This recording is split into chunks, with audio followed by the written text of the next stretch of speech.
coworker of mine had a ring with the square and compass, and I asked him about it, and he told me, you know, that he was a Mason, and I was like, oh, you're a stone worker? And no, I'm a Freemason. And then he kind of explained it to me without giving too much detail. And then from that point, it kind of sparked an interest, just a curiosity of what it was, and the more I read up about it, the more I realized it was something that I wanted to get involved in. I like the fact that it does a lot of things for the community, and it's a very positive organization, and it's seen that way throughout the community. I enjoy it very much. I'm happy to say that Freemasonry has changed my life for the better in almost all aspects.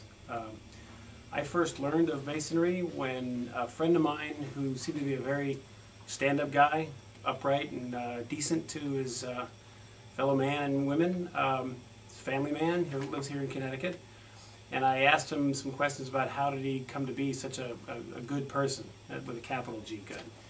And he explained a number of things, you know, how he was raised, his parents, the church he belonged to, but none of them seemed to be as important to him as his relationship with Masonry. So I asked some more, and he told me a little bit more about it, but he wasn't, you know, I was asking the questions. He wasn't selling anything. So I went online like everybody else does these days to learn whatever, starting with Google, and learned some incredible things about Freemasonry.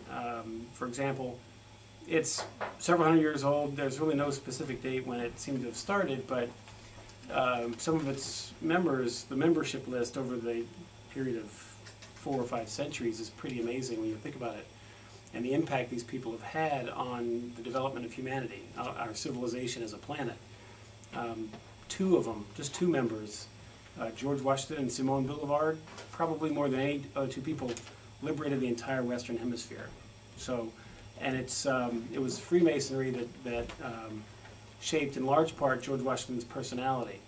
If you have any doubts of that, look for any photos or any engravings actually of his inauguration speech, and he's prominently wearing an apron, a couple of square feet of material filled with Masonic symbols that you're not going to see anywhere else except in a Masonic context.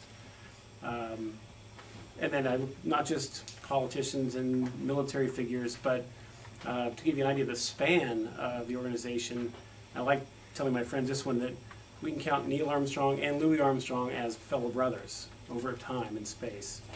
And the people that I've met, even here in Connecticut and Stamford, are all decent men. I would hold them in just as high regard as other people. They are great guys. They've taught me a lot. I hope that I've had a chance to help them in any way in life. Freemasonry's global appeal is as a fraternity. We are the largest fraternity in the world. And here in the United States, I'm proud to say that I'm also a Shriner. What a lot of people don't know about the fraternity is that as a Shriner, being part of one of the larger philanthropies in the United States, is of great importance to myself. The Shrine consists of 22 hospitals across the country, which take care of children from a wide variety of ailments. And what a lot of people don't know about Freemasonry is that to become a Shriner and to partake in that great philanthropy, you must first become a Freemason. So they kind of go hand in hand. The Shriners might have a better public service message and are better known because of their actions inside the community with their little Shriner cars at the parades, but they're all Freemasons.